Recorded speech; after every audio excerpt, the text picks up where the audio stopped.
Senate. Kama tunapelekwa kotini office of the Ministry of Labor. That is why you have never seen na katibu. I've been wanting to request you. Otherwise, welcome. I will certainly you out.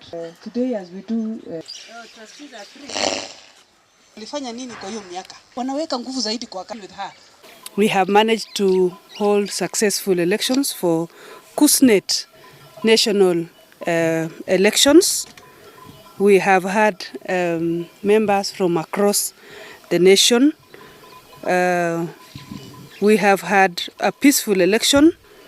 There were 13 positions that were declared vacant and were all filled unopposed.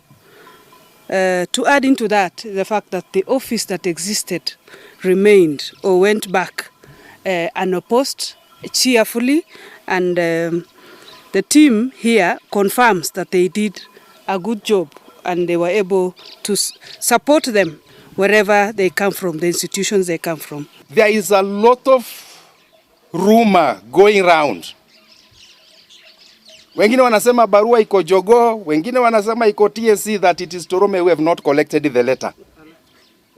If they know it is in Jogoo or in TSC, let them go and collect that letter. What I know, the proposal from the Teacher Service Commission have reached the Treasury. And within a very, very, very few days or months, the one job group mutaipata kwa payslip. What I'm following now, not the one job group. It is the second job group which the president promised. Yes.